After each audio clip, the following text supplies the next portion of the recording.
In the name of the Father, and of the Son, and of the Holy Spirit. Amen. Let us pray for families. That families be the little churches, families be the center of the formation of children to faith, Catholic faith. Hail Mary, full of grace, the Lord is with thee. Blessed art thou among women, and blessed is the fruit of thy womb, Jesus.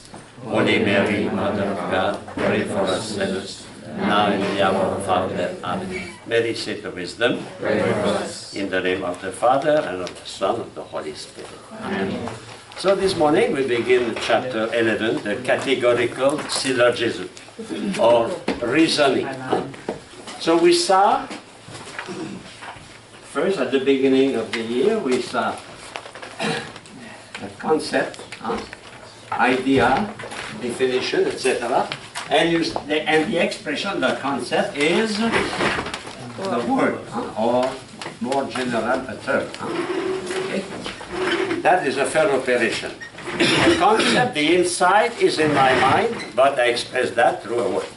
The second operation we saw is the judgment.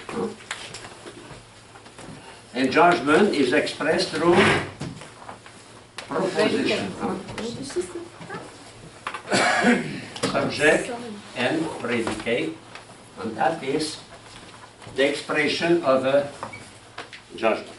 But when we have a judgment, any judgment, there must be a reason why we unite a predicate to a subject. We have to have a reason. A reason. So to arrive to a judgment, you must reason. And that is the third operation, reasoning. And the expression of reasoning is the syllogism.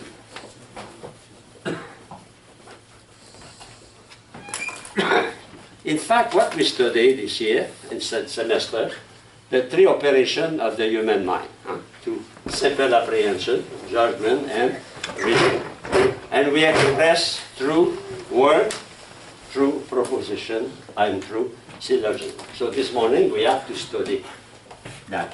What is reasoning, and how a syllogism expresses our reasoning. In fact, I would say we reason as much as we breathe. Because we saw last class, when we study judgment, that we continually judge.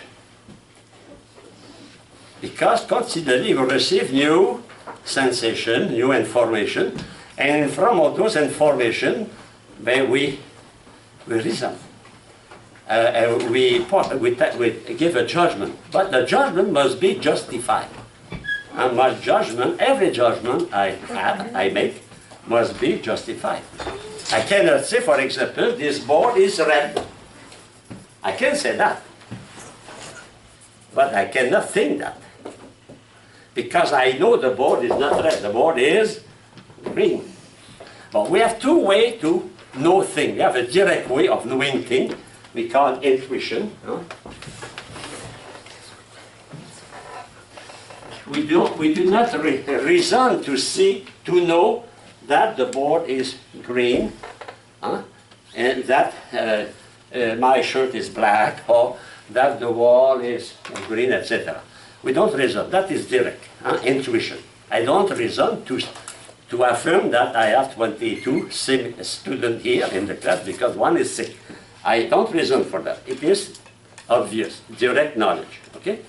But most of the time we don't have a direct experience of the reality. We know that through reasoning, through a discourse, through a discourse.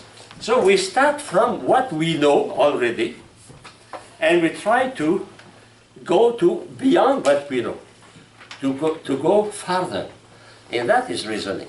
In every reasoning, we start from some knowledge, and we want to go to a new knowledge. It's exactly the way scientists proceed, no? They start from what they know. For example, those who send a man into the space, they know the law of gravity, the general law of gravity from Newton. They start from one they know, and they go to something new. That is reasoning. Reasoning is a process from the known to the unknown. And why we go to the unknown? Because we try to answer some question. In fact, every judgment is answering an implicit question. For example, you say, oh, this morning is cold. What is the question? What is the weather this morning, you know? So in fact, every time we affirm something, we judge, it is because we answer the question. But to answer the question, you have the question here, you have the answer here. You have to pass through a process. And that process is reasoning. That is the object of our study this morning. Okay? So let us go to the act of reasoning. What is reasoning?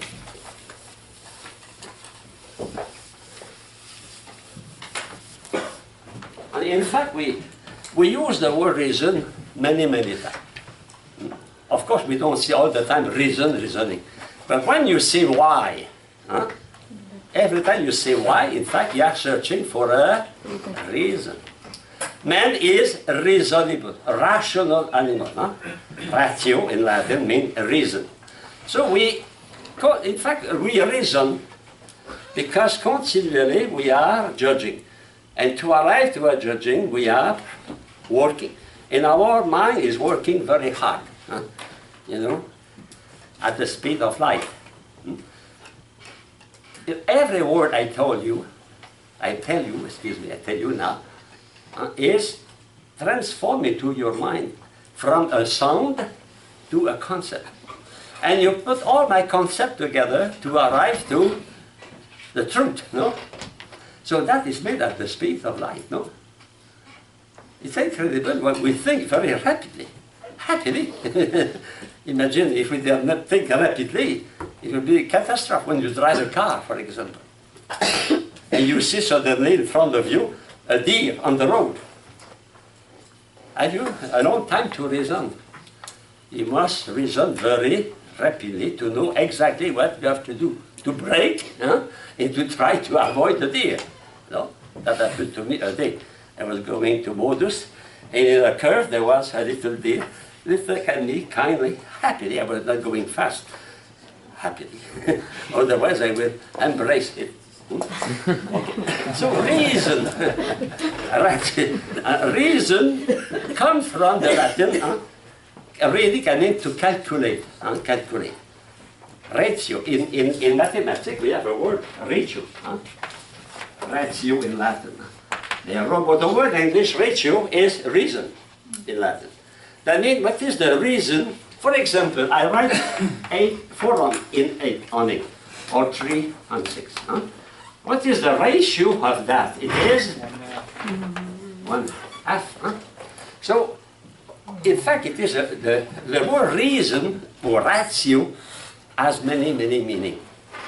But fundamentally, it is expressing some calculation.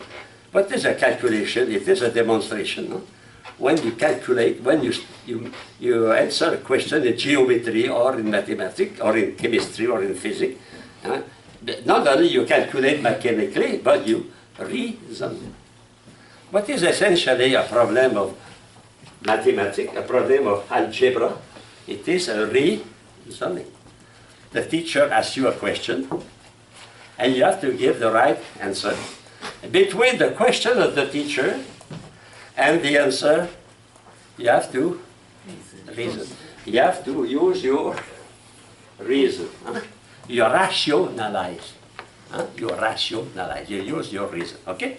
So reasoning is the human process of going from one thing to another. It is moving from the known to the unknown.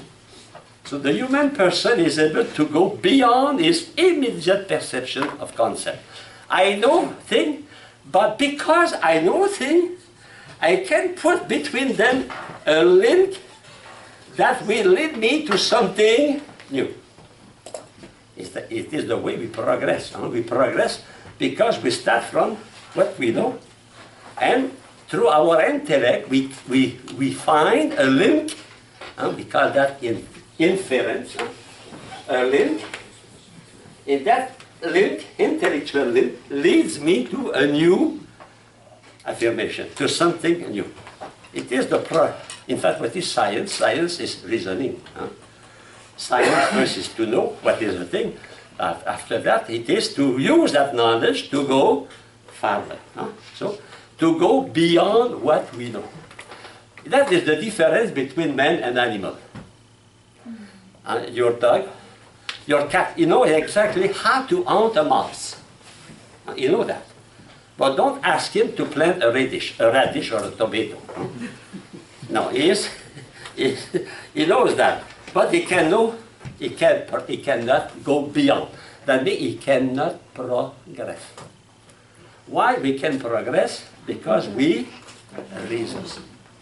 And because we reason, we see a link, an inference that leads us to something new. And after that, another thing new, so the progress is made through that capacity of man to start from what he knows from the past to prepare the future, to go. Okay. For example, you cook. You learn when you were 14 years old, your mother taught you how to cook some meat. But you can reason, you can say, oh, if I try to put another device, another thing, maybe I will have something new. And you create a new recipe. Kentucky Fried, the captain, what is the name of the captain? Colonel Sanders. Colonel? Sanders. Now he created a new way of cooking a chicken, you know. Why? Because we have the capacity to detach from what we do to go further. The animal cannot do that. He does exactly very well what he knows. He cannot go further. That is the sign of the intelligence of man. It's the sign of a non-capacity of animal to abstract. Okay? So to solve a problem, in fact, I told you, every judgment, every conclusion is implicitly the answer to a question. So we start from a question, and you want to solve the problem, then you go to the conclusion. And between that, here, that is the reasoning, leading to the conclusion. Okay? But we saw chapter 4, questioning. The importance of chapter 2, questioning. Because we cannot answer if we don't question. And we come back, but at the beginning of the year, the importance of asking questions. Because if you ask questions, you will try to find a solution and to go farther than what we know. So that is a discourse. In fact, to reason is to run. In Latin, curro, cursum, cursum, the course. And discourse, the dia in Greek, this means true. True. So it's to run through. We run through some proposition to arrive to a conclusion. We run through many experiences to arrive to a new product, a new thing, you know, a discourse. So it is a motion. Reasoning, it is we move. We pass from potency to act. We are in progress. And the word discourse, what is a discourse? It is someone who runs through many affirmations, finally to convince the people that I am the best to be elected on 2016, you know. I am Trump, I am Carson, I am Hillary. You know? In fact, that is that. A discourse is that. It is to run through many difficulties, finally to arrive to the end. So reasoning is discussing. Reasoning is the opposite of intuition. Intuition. Does angels do angels reason? No. No. No. Does God reason? No. No. Why? Can God reason? No. Hey, you see, God cannot reason, therefore he is not infinitely powerful. for him to reason will be an imperfection. I reason because I am not perfect. I am not complete. I reason because I am ignorant of something. If you know, do you reason about what you know? We reason about what we don't know.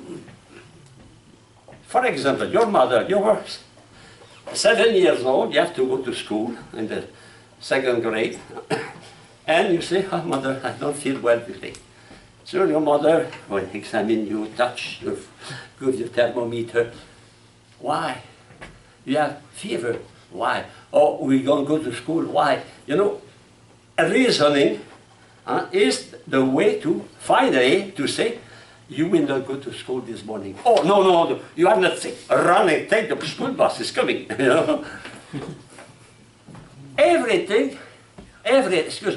time we affirm something, we have to reason.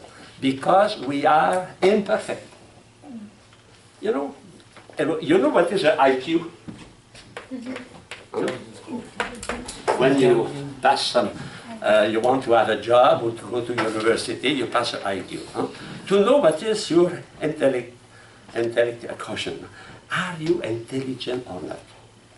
2 factors. The factor 1 is rapidity, and the other factor is accuracy, certitude, exactitude. Okay? Suppose I have 2 students. I give them a problem. One finds the solution in 5 seconds, and the other finds the solution in 5 minutes. What is the more intelligent? If I have to hire someone to be a pilot, I will hire the first. Because it is important sometimes to take rapid decision, to reason rapidly. So reasoning does not imply slowness. On the contrary, where we are intelligent, we reason. And we have to take decision. You cook, we have to take the right decision. You drive a car, you have to write the right decision. That means continually you are called to make rapid reasoning. Okay? So reasoning is something, is a reality pervading our life. That means continually you reason. For example, I tell you something. In your mind you say, oh, Father exaggerates. Oh, Father invents that. Oh, I don't agree with him. Oh, I like that. You know, on the Facebook, you like it, you don't like it, you know. What is that? Reasoning. You appreciate. Everybody speaks to you. You listen to television, you see something, you react. But what is the reaction of an intelligent person? In fact, it's the fruit of a reasoning. You have a reason to say, I don't like that, or I like that. Suppose you receive a message on Facebook, and you say, oh, I like that. And the others say, I don't like that. You should say why you like that and why you don't like that. And when you say why, what do? You reason. Okay? So next page, we have many names to express a reasoning. We speak about demonstration. We speak about argumentation. We speak about deduction, inference. Many words are attached to the power of reasoning. Okay? But what is important for us, reasoning is a motion, is a movement. And that movement is the condition for the progress. There is no progress in society, there is no progress in science, no progress even in cooking without some reasoning. If you burn your first steak you cook, if you want to cook another steak, you have to say why I burned the first one. And that is common sense, no? Philosophy, in fact, is the codification of common sense. That is my definition of philosophy. You know, sometimes we think philosophy is very complicated. No, it is something we live, but we reflect on that and we try to express that. Okay? So in fact, what I reason, well, I will give you an example.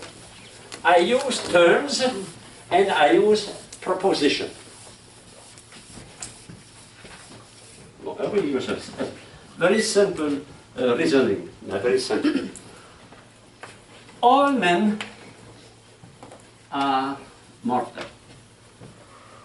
Okay. Kings are men. Therefore, and many times therefore is expressed by 3 points, like figures. Therefore, kings are men. Mortal. Can I say kings are mortal men? No, I'm mortal. Okay. So look at that. What is the conclusion of that reasoning? Kings are mortal. So that is the conclusion. What is the conclusion? A conclusion is a judgment, no? It's a judgment. Any proposition is a judgment. A proposition expresses a judgment. In a proposition, what do you have? You have a subject and you have a predicate, and they must be united by the verb to be. Okay, we know that, huh? Okay. Here, kings, huh? I can say all kings, huh? All kings, every king. Huh? Well, so what is the extension of a subject? Distributed. What is the extension of mortal? Undistributed. Interesting, what you studied before. We use that now. Okay. Now, how I can say that kings are mortal? Because I know some truth, and from what I know, I can deduce a new truth. So first, king. So king is the subject of the conclusion here. Huh? And mortal is the predicate of the conclusion. So are mortal. What is the extension? Undistributed. What is the extension? Distributed. Okay, so what I have here? I have a predicate. I have a subject. And I have that here. What is between the subject and the predicate? The middle term. Man. Huh? Man. Man is between king and mortal. In fact, when I say, John is a good golfer, what do you say? Why? No? What is the why? Is the reason. So how I can say kings are mortal? Why kings are mortal? Men. Because they are men. Because they are men. So man is between, and we call that middle term, huh? M, middle term.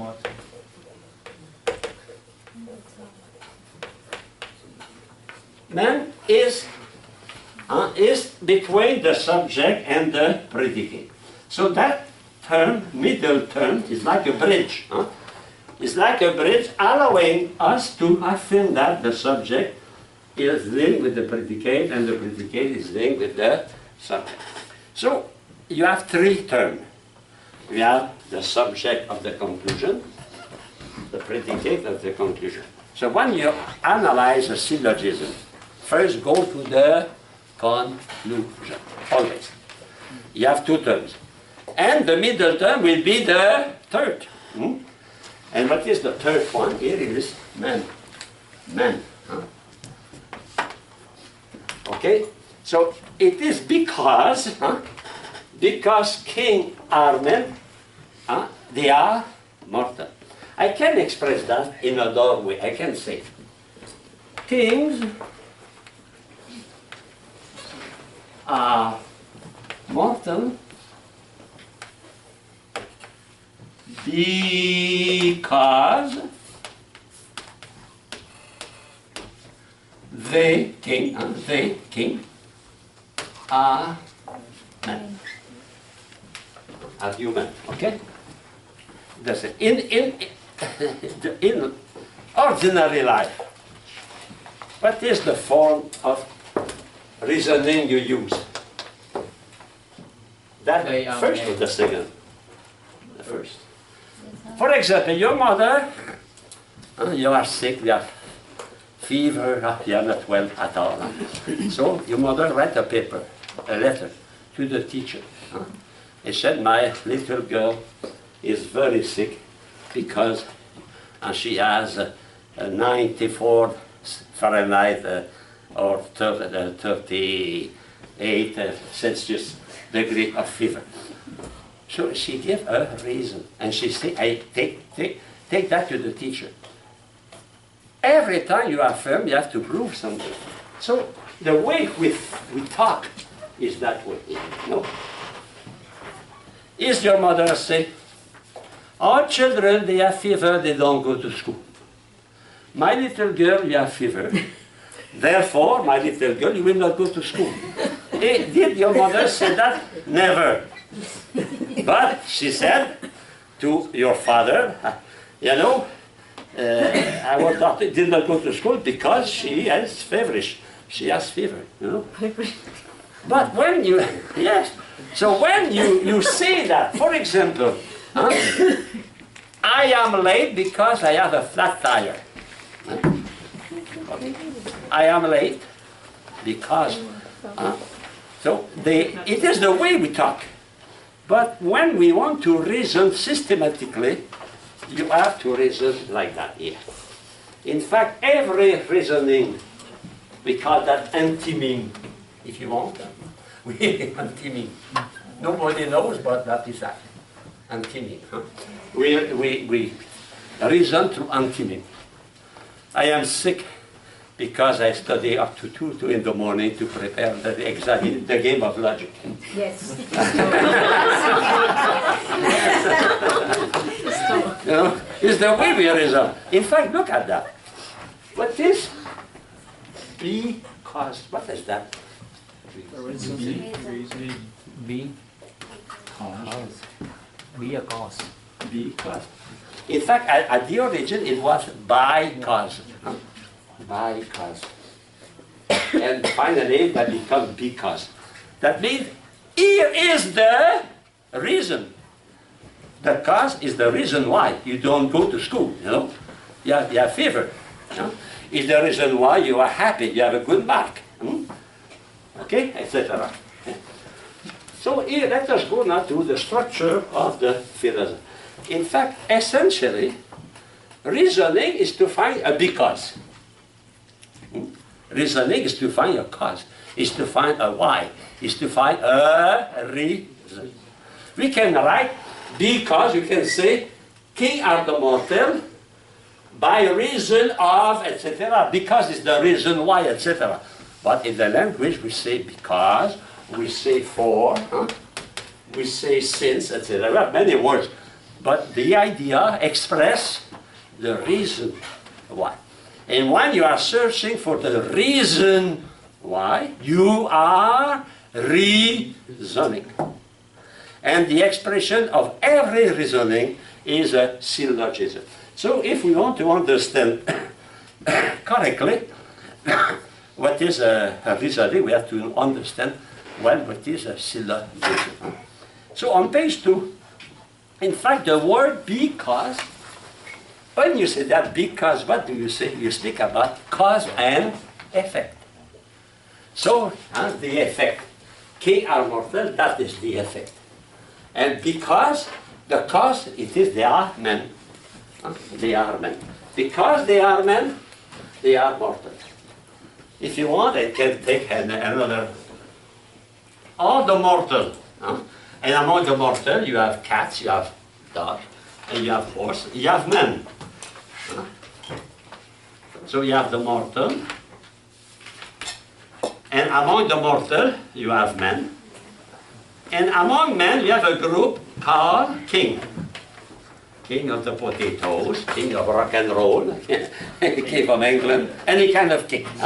of those kings are men, and because they are men, they are mortal.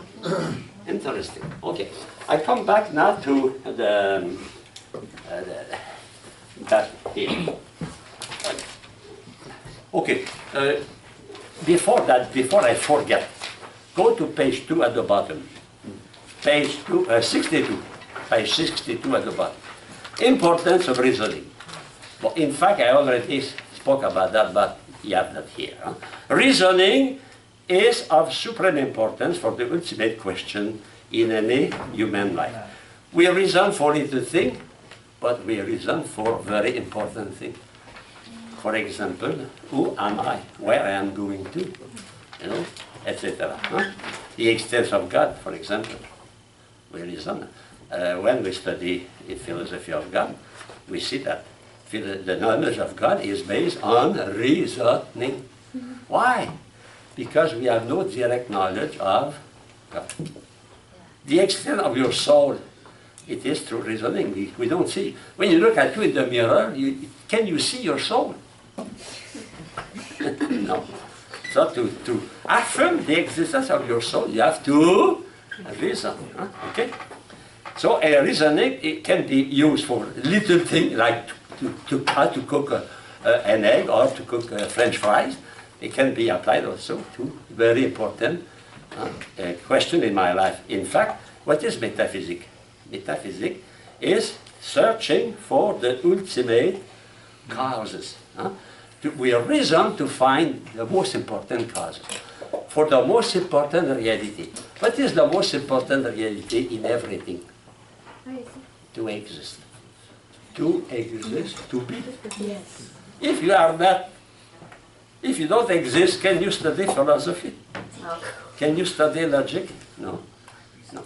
So that is metaphysics. In fact, metaphysics, like physics, like biology, all those sciences are based on reasoning. So reasoning is extremely important. And it is not useless for us to know what is reasoning and how we reason. Why? Because if we know how we reason, we can discover those who reason incorrectly. We call it sophists. We studied that, fallacies, chapter 13. Okay? So, in fact, reasoning is the specific difference of the human being. What is human being? A rational animal. Rational. So it is my reason that I am a human person. My reason. Does God reason? We say no. Do angels reason? No. Do cat reason? No. Only no. But specific difference. When we study reasoning, we are studying our specific difference. What makes us apart the rest? Angels have thought. God knows. My cat knows also what is a mice. It can make the difference between a mice and a carrot. Huh? But we are able to reason. Angels don't reason. We reason. Because we are imperfect. We know things little by little. Okay? So let us now continue to study my syllogism here. So we saw that kings, all kings are mortal, is the conclusion. That conclusion is a judgment. But that judgment follows two other judgments. In fact, a syllogism, a reasoning, is a series of judgments. Okay? The two first, so that the conclusion here. Because that also the consequent. Consequent, be careful, consequent, not consequence, consequent. Yes, the extension is that only to have fun, it is true. Huh? And here, the two first, we call that the antecedent. That is difficult. Antecedent because they are before the consequent. Consequent, sequor in Latin, means to follow. Huh? To follow. Okay. Those two propositions here, we call that premises. Why? Because mito in Latin means to to send, to put, to send. Huh? Pre, before. So they are put, they are sent before. Premises. Premises, okay? So premises mean they are affirmed before the conclusion. And they are antecedent, preceding the consequent. Okay? So in the syllogism, you have 3 terms and you have 3 propositions. That is the matter, the material aspect, material cause, the material cause or aspect of a syllogism. 3 terms, 3 propositions. I can have 3 terms, 3 propositions without any inferences. I can say all carrots are vegetable, all tomatoes are fruit, therefore all radishes are good to eat. 3 propositions. Are there 3 propositions a judgment, a syllogism? No. Why? Because they have no common link. Is it enough to have 3 propositions and 3 terms to have a syllogism? No. What makes a syllogism is the link, the necessary link. If that necessary link has a special name, we call that inference.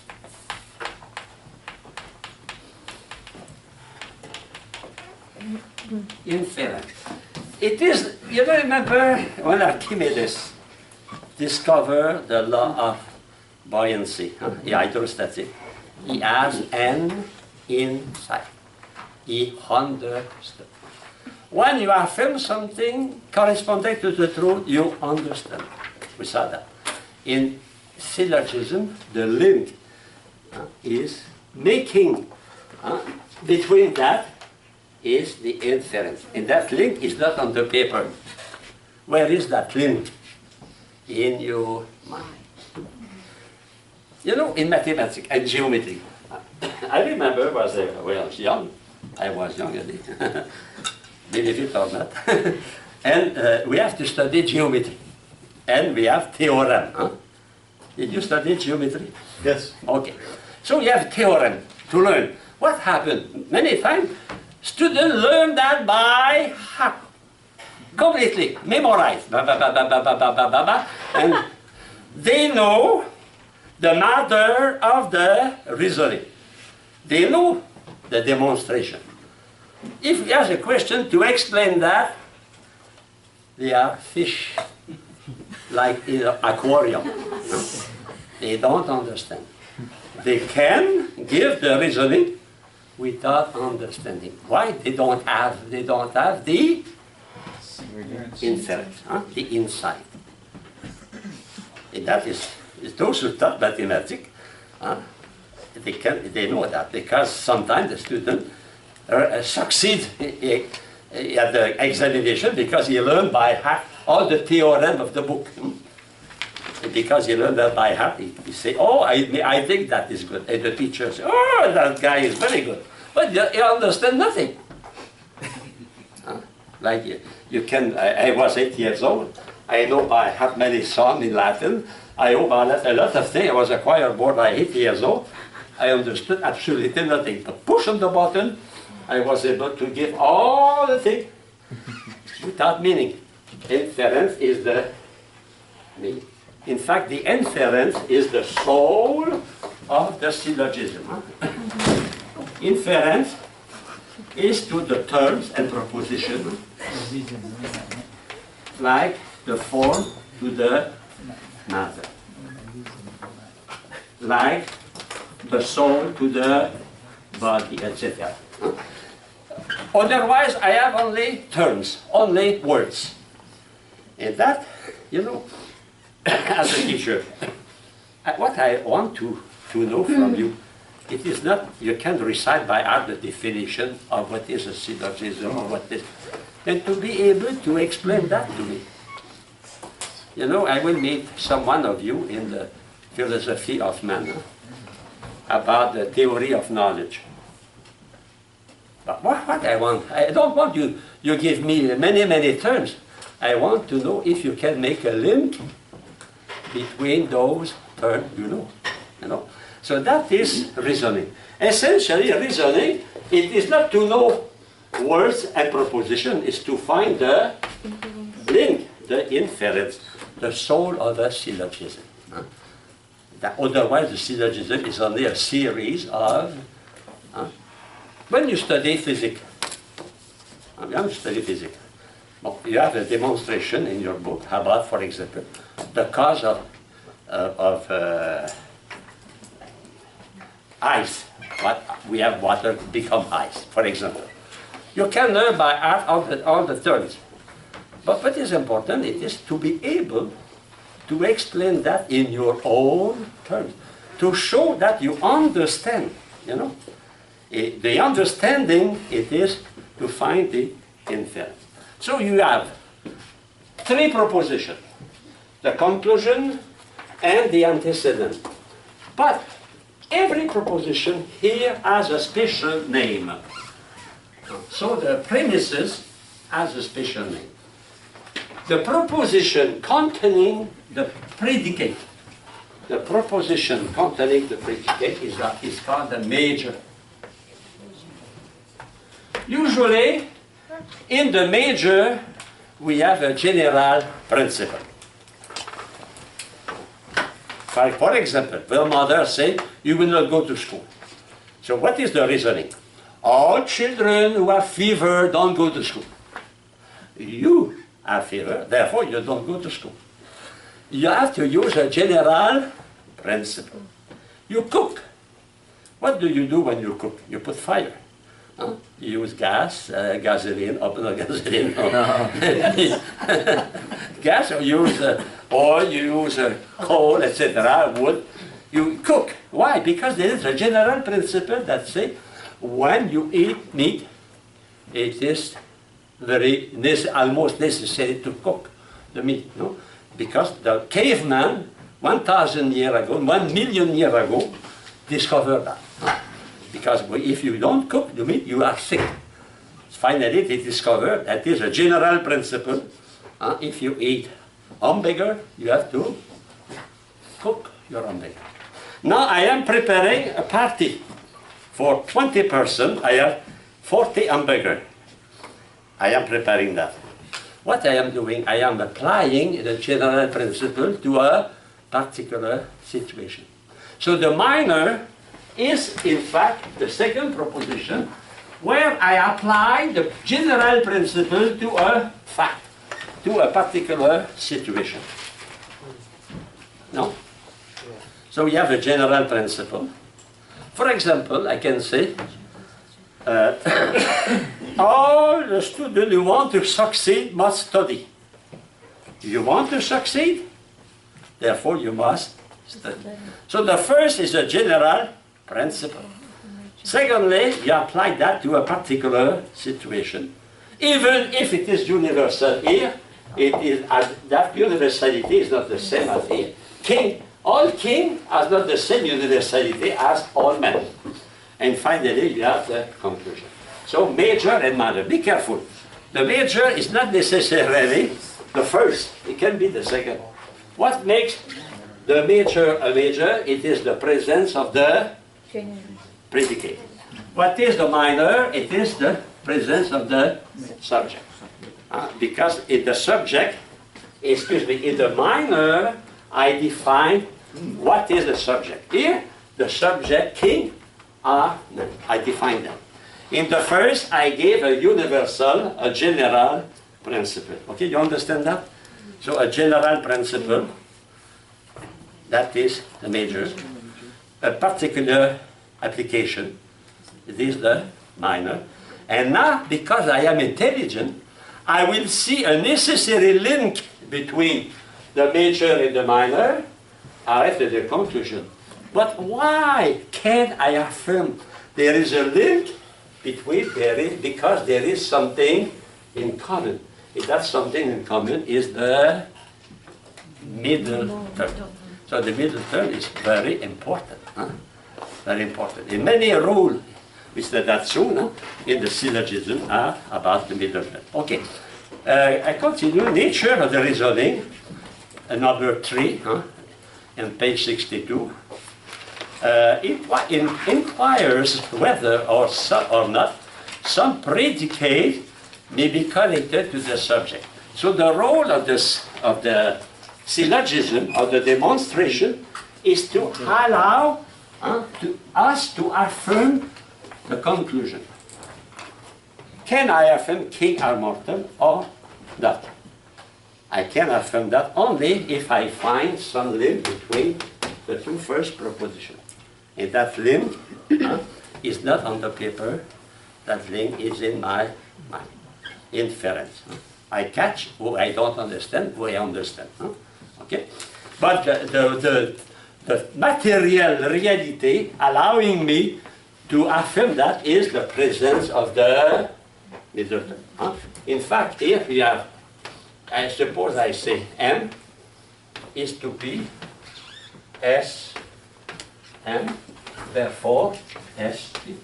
It's the same thing if I say A equal B and C equal E, therefore C equal B equal C or C equal B. That is, in fact, two quantities equal to a third one are equal between them. You know? So here it is not exactly the same thing, but it is when two things are linked with the same thing, they can be linked together. If they cannot be linked, suppose here it is negative.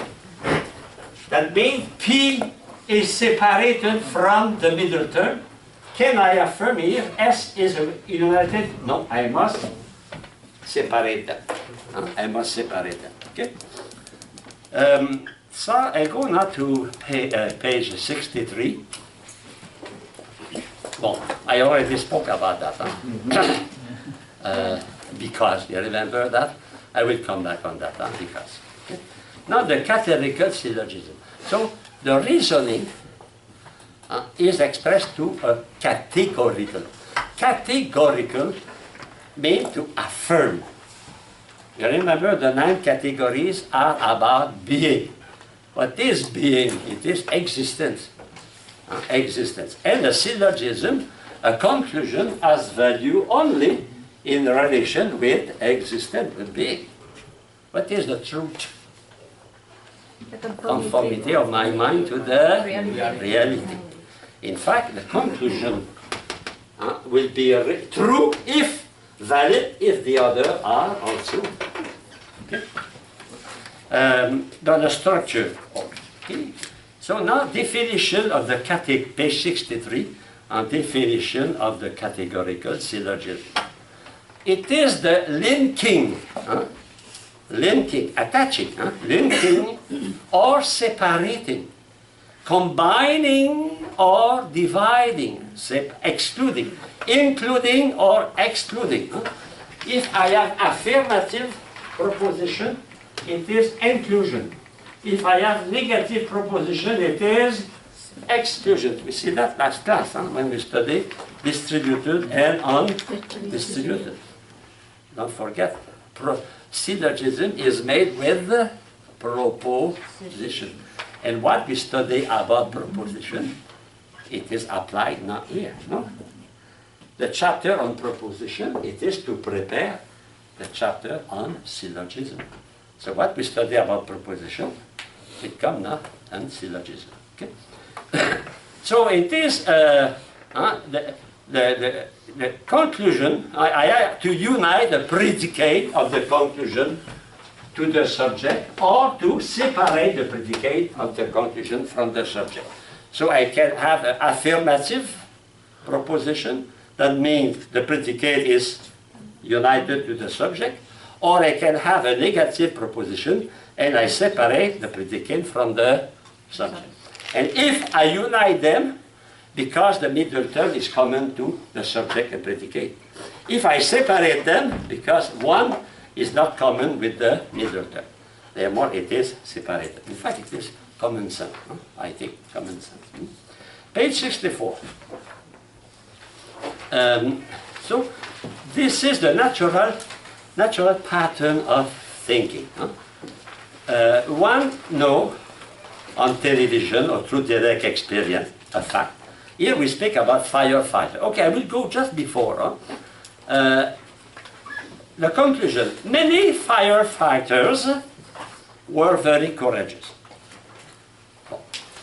Now, what is the question answering that? It is why they are courageous. Why I can say they are courageous. And if you go to the definition of the subject, where is the proposition? What is the proposition containing the subject? The minor. So here you have the subject defined, that is the minor. Many firefighters died to save human life in 9/11. So those firefighters is a fact.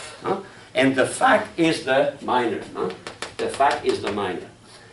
But if I consider those firefighters as very courageous, there must be a reason. What is the reason? It is the universal, the general principle. What is the general principle? It is whoever dies to save human life is very courageous. So here it is interesting. We start from the minor after we go to the major. You start from the fact, and after you try to justify the fact. Well, but anyway, the position of the minor and the major is not important. What is important? The minor contains the subject, and the major contains the predicate. And usually, the proposition containing the predicate is the universal affirmation, and the proposition containing the subject is more delimited. It is the definition of the subject. It is a fact. Yes, brother. In a syllogism, why we don't use a predicate of the first proposition become the subject of the conclusion? For example, all men are immortal. Right now, you use a mortal to become the subject of the conclusion. I can. Mortal. Yes. Mortal are okay. king. Interesting question. King are mortal. No, right now, mortal are king. Exact. And you studied last week Why we don't use it? conversion of Yeah. proposition. So you can say that if you observe, if you say some mortal are king, you are okay. Because A is converted to I. But don't complicate things, okay? But we studied that exactly. We studied the conversion. Why? Because sometimes, instead of writing kings are mortal, they will say some mortal are king. And it's true. But it is always more powerful to use the universal than the particular. We see that in the next class. That when you have a syllogism here, for example, here we have A, here we have A. But if I write some king, the fact I write some king, I will be obliged to write here some king. And to say some king and all king, but is the most powerful? All king. So it is always to give the best. And the best is the universal. The stronger is the universal in comparison of the particular. The affirmative proposition is the stronger in comparison of the negative. So in fact, we should always go to the more powerful truth. If, for example, if somebody asks me, are you a student, a good student? I say, oh, yeah, some. Is it the same? Yeah, I say, oh, everyone is. But it's the stronger. Everyone is. So it is better to affirm the universal than the particular. Of course, if you affirm the universal, you affirm the particular. But if you affirm only the particular, that has not the same strength. The truth is not as strong as to say everyone. If Father Moses asks me, are you student? They are a good student? Oh yes, some. Oh, some. I said, no, everyone is a perfect student. Oh, because they are perfect teachers.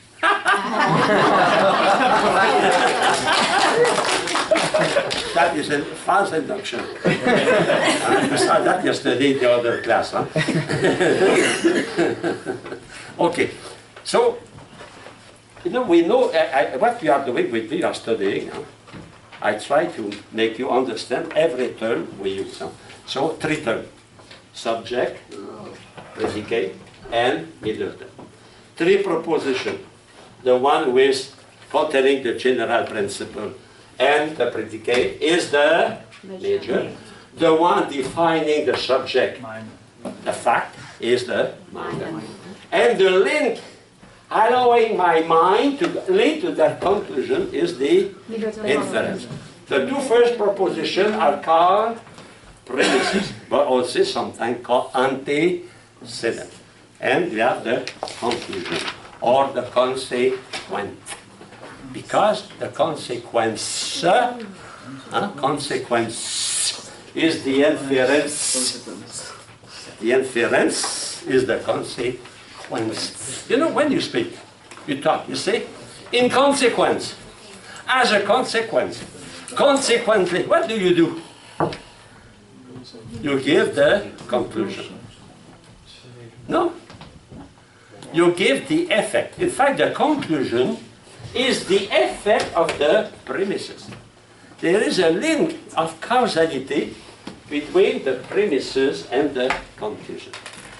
Is the reason why I can say the conclusion is the consequence of the 2 first propositions. You know, the consequence.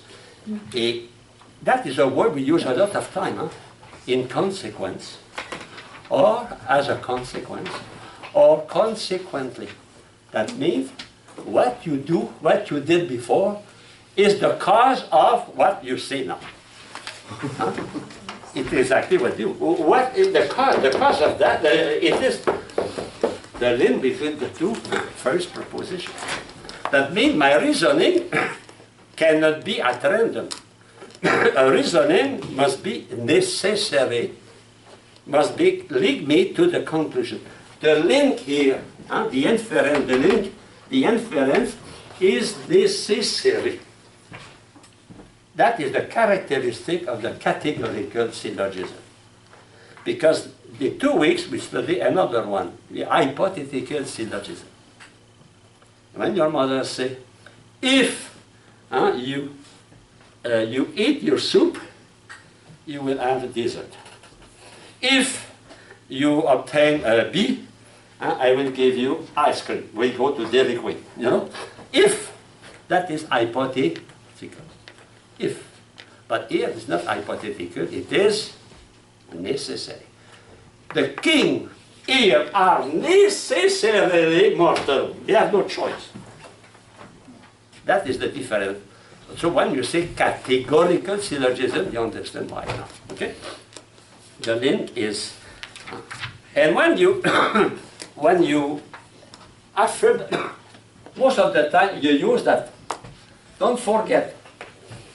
That is the conclusion. What you affirm is the conclusion. And after you give the proof. In fact, we can say that in 3 ways. I can say, king, because they are men, they are mortal. So king are mortal. Subject, predicate, and here the middle term. I can say, because kings are men, they are mortal. I can say, kings are mortal because they are men. The position of because has no importance. It can be before, it can be in the middle, it can be at the end. Anyway, is the cause of the effect. And the cause is in the premises. And the effect is the conclusion. That here is the cause. So the middle term will indicate the cause. Why they are mortal? Because they are men. Okay? So I will some exercise about that. Go now to page 64. So we have observation here. 8 observations. First, the predicate of the conclusion is in the known general principle. Okay, the predicate, and we call that major. Secondly, the subject of the conclusion is to be in the proposition where it is defined. What are king, they are men. Third, the middle term is in the major and in the minor, but it must be at least once distributed. It must be excessively important. No? And when you study, analyze, don't forget that. The middle term must be at least once distributed. Once distributed. Here, all men, one distributed. Here it is undistributed. Okay? At least one premise must be universal. At least one universal. Secondly, 2 premises constitute the antecedent. The conclusion is called the consequent, and the consequence is the logical limit. We call that inference. And finally, that is a discourse from the known to the unknown. In fact, that paragraph is the synthesis of everything I taught on before. On page 65, what we have, I already spoke about that. I go to page 8. There is a mathematician and a logician, Mr. Euler, I think it's Randolph Euler, a Swiss. He used a circle to express. So look at here. You have these Indian, blessed Bartholomew de las Casas, when he went to Spain with 14 Indians. You know that, huh? Because he wanted to put Indians into slavery. So he wanted to prove that Indians, they are human beings. Therefore, they should not be considered slaves. So he said, so the predicate, these Indians are able to laugh, are intelligent. So these Indians, because they are able to laugh, they are intelligent. And you look at the tree here. First, you have all those who are intelligent beings. And among the intelligent beings, you have all those who laugh. And among those who laugh, you have these Indians. You know?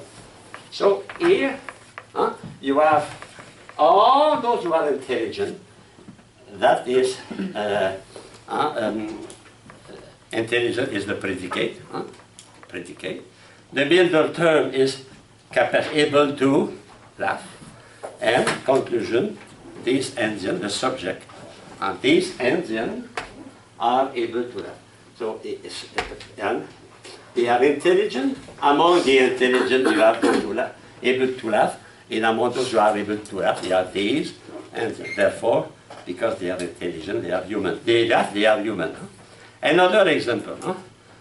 The human soul is immortal. The human soul is immortal. Why? Because it is spiritual. So you see here, the middle term is here. The middle term is here. Here the predicate, here the subject. So we have subject, middle term, and predicate. So middle term allows us to write that one here. Because of that, I can write here. Okay? So that is it is a presentation. What is important, I can discover. What is said of the whole, it is said of the part. Dictum de omni. Dictum de omni. What I say of the whole, I say that if I say all my students are studious, are very attentive, I must say American students are attentive, South American students are attentive, Vietnamese students are attentive. You know, all those are part, because what I say of the whole, I say of the part. You remember A and I, huh? A and I. What is said of the whole is said of the part, no? Yeah, true text. What is said here is said of the all include the dictum de omni. I go now to dictum de nullo, page, next page, page 68. So if I deny something of the subject, I deny that from the predicate. For example, we have here the swimmers. So the Mary is tired because she swam too long. So if all the swimmers are tired after passing through the Long Island Sound, from Long Island to Groton or to New London, they are tired. If everyone is tired, of course Mary is tired. But if they are not tired, for example, I show by example.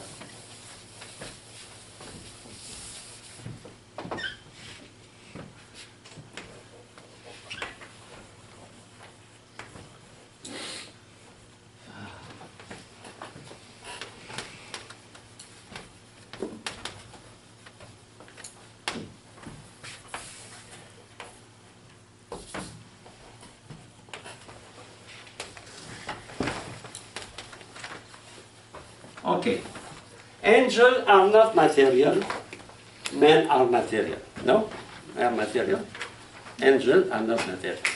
So if I say angels are not material, I have the group of angel, I have the group of material, angel, and the group of those who have matter, material. I can have stone, I can have flower, but I have also a group called men. Men, okay? But they are separated, they are excluded. So if I say angels are not material and men are material, I must conclude that, what is the conclusion? Men are not angels. That means men, because they are in the group of material, and the group of material, the realities, is separated from angel, therefore men are out of the group of angel, and angels are out of the group of men. Don't forget, E is converted to E. Good example here.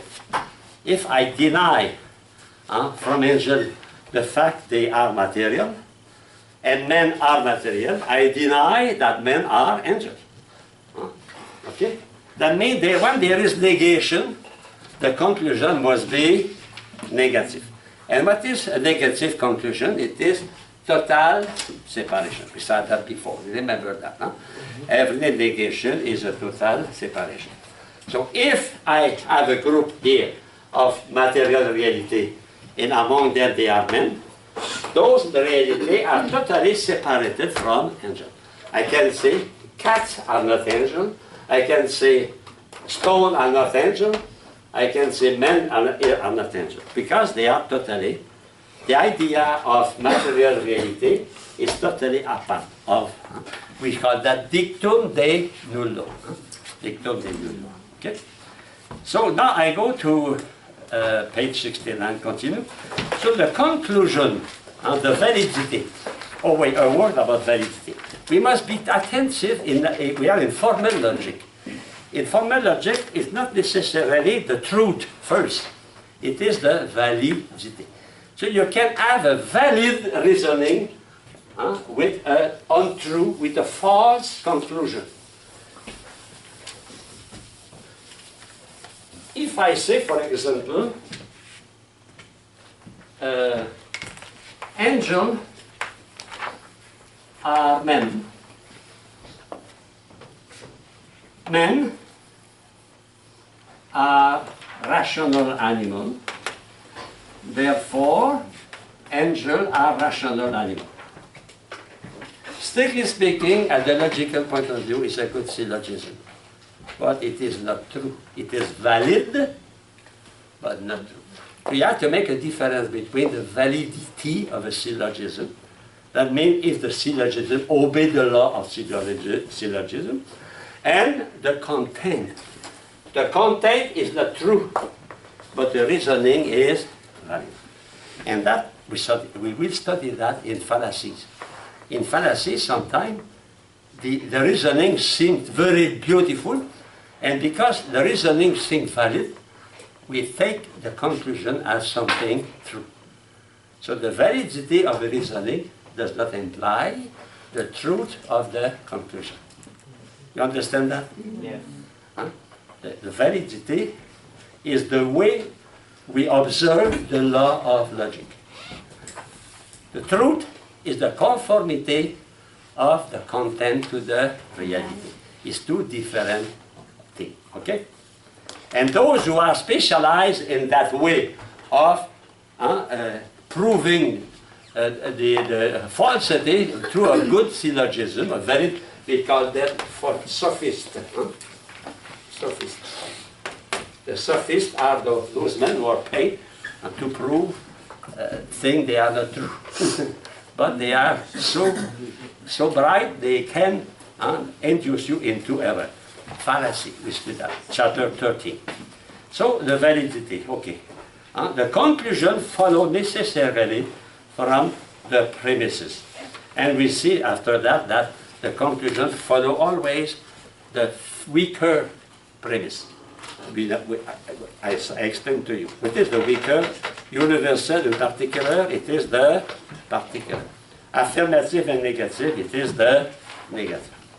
Page 69, the form and the matter, I already spoke about that.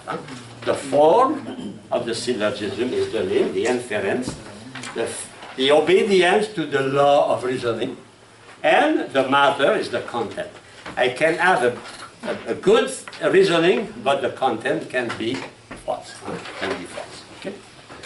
And finally, what is, if you come back to the beginning of the class, what is the form of the syllogism? It is the inference. The inference. And what is the matter? They are the three terms and the three propositions. And finally, if you go to page 12, you have the conclusion of that. So I invite you to